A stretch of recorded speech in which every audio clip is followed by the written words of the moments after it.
तो बताओ कृष्णा, आज क्या पढ़ना है? सूक्ष्म जीव पढ़ना है। क्या पढ़ना है? सूक्ष्म जीव पढ़ना है, माइक्रो ऑर्गेनिज्म। आज हमारा जो टॉपिक है क्या है? माइक्रो ऑर्गेनिज्म मतलब सूक्ष्म जीव है। तो सबसे पहले हम ये चर्चा करेंगे कि सूक्ष्म जीव क्या होते हैं। सूक्ष्म जीव वह जीव हैं जो हमको हमारी खुली आंखों से न दिखाई दें। कैसे नहीं दिखाई देंगे? खुली आंखों से नहीं दिखाई देंगे। जब खुली आंखों से नहीं दिखाई देंगे तो क्या होगा?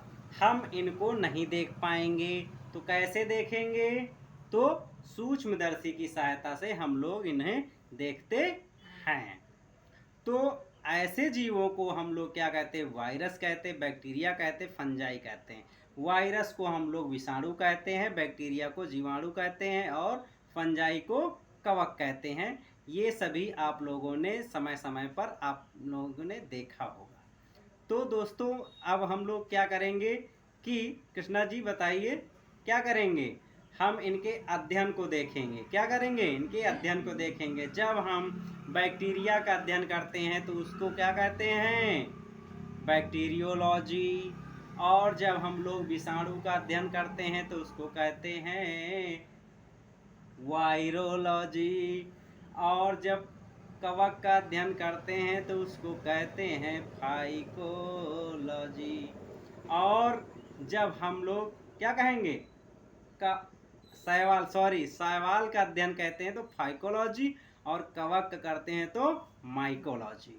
ठीक है, आप समझ गए ना? बैक्टीरियोलॉजी मतलब बैक्टीरिया की मतलब अध्ययन करेंगे, जीवाणु करेंगे, वायरोलॉजी मतलब विषाणु का अध्ययन करेंगे, और शैवाल का अध्ययन मतलब फाइकोलॉजी के अंतर्गत इसका अध्ययन करते हैं। और कवक में क्या होता है? कवक के अध्ययन करते हैं तो उसको कहते हैं माइकोलॉजी। समझ गए कृष्णा? समझ गए ना? ठीक, अच्छी बात है। तो हम लोग जो है आगे चलते हैं। तो सूक्ष्म विज्ञान के जनक कौन है? तो सूक्ष्म विज्ञान के जनक आपके हैं लुईस पास्चर। कौन है? Lewis pasture. लुईस पास्चर जी ने जो है सबसे पहले जो है माइक्रोस्कोप के द्वारा जो है इन्होंने देखा माइक्रो ऑर्गेनिज्म को। इसीलिए हम लोग इनको क्या कहते हैं? Father of mycology and micrology. Micrology है माइक्रोबायोलॉजी। तो हम लोग जो है आगे बढ़ते हैं।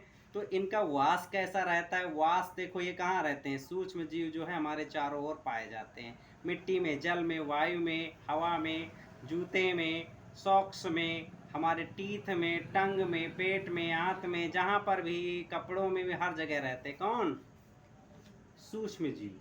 चाहे बैक्टीरिया हो, फंगल हो, चाहे आपके जो है विषाणु हो, सभी हमारे यहाँ पर पाए जाते हैं। तो सबसे पहले हम ये अध्ययन करेंगे यहाँ पर जो है इनका क्या होता है, इनका उपयोग क्या है।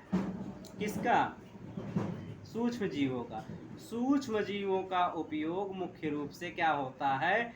मानव ने बड़े स्तर पर किया है। क्या किया है? मानव ने बड़े स्तर पर किया है। किसमें? एल्कोहल के निर्माण में, शराब के निर्माण में, जिसी को हम लोग दारू बोलते हैं, एवं एसिटिक एसिड के उत्पादन में सूक्ष्म जीवों का भी उपयोग किया जाता है। अच्छी बात है कृष्णा, बहुत अच्छी बात है ना, शाबाश। सूक्ष्म जीवों के औषधीय उपयोग। तो देखो, इनके द्वारा हम लोग क्या करते हैं? दवा भी बनाते हैं। जब हम बीमार पड़ते हैं तो डॉक्टर साहब हमारे क्या करते हैं? पेनिसिलिन का इंजेक्शन देते हैं। तो इंजेक्शन देते हैं तो क्या होता है? आपको लगता है ना थोड़ी देर, लेकिन आराम मिल जाता है। जब आराम मिल जाएगा तो क्या होगा? आप जो है खुश हो जाएंगे। और क्या दे देते हैं? कैप्सूल दे देते हैं एंटीबायोटिक का, पेनिसिलिन का, जैसे एमॉक्सिसिलिन। समझ गए ना कृष्णा? ठीक है। इन औषधियों का जो स्रोत है, सोर्स है, ये क्या है? सूक्ष्म जीव है। क्या है? सूक्ष्म जीव, माइक्रो ऑर्गेनिज्म है। ये बीमारी पैदा करने वाले सूक्ष्म जीव को नष्ट कर देते। कौन? हमारे सूक्ष्म जीवों की औषधियाँ, जो ड्रग्स हैं, ये क्या करती हैं? हमारे सूक्ष्म जीवों को नष्ट कर देती हैं, इनकी वृद्धि को रोक देती हैं, इनको इनएक्टिव कर देती हैं। तो ऐसी औषधियों को हम लोग क्या बोलेंगे? बताओ कृष्णा? एंटीबायोटिक मतलब प्रतिजैविक बोलते हैं। तो समझ गए ना क्या होता है प्रतिजैविक? वह औषधि, वह रसायन जिसको हम लोग क्या करें, अपने अंदर या अपनी बॉडी में पाई जाने वाली बीमारी की वृद्धि को रोकने में जो सहायक होती है और उसकी वृद्धि को रोक देती है या बीमारी को पनपने से बचाती है, तो ऐसी दवा को हम लोग क्या बोलते हैं, एंटीबायोटिक बोलते हैं। क्या बोलते हैं, एंटीबायोटिक बोलते हैं, जिसे हम लोग हिंदी में प्रतिजैविक बोलते हैं। क्या बोलते हैं, प्रतिजैविक बोलते हैं। तो इसी के साथ दोस्तों आगे बढ़ते हैं। नेक्स्ट हेडिंग है सूक्ष्म जीवों के प्रमुख समूह, main group of micro organism, main group of micro organism. तो दोस्तों आगे बढ़ते हैं। हम लोग अपने गुणों के आधार पर सूक्ष्म जीवों को कितने भागों में डिवाइड किया गया है, 5 भागों में डिवाइड किया गया। आप लोग भी सुन लो, ठीक है। तो देख लो भैया कैसे संगठन में क्रमिक विकास के क्रम में विषाणु, जीवाणु, कवक और शैवाल और प्रोटोजोआ। कौन कौन, विषाणु, जीवाणु, कवक, शैवाल और प्रोटोजोआ। इन 5 वर्गों में इनको हमने क्या कर दिया, विभक्त कर दिया।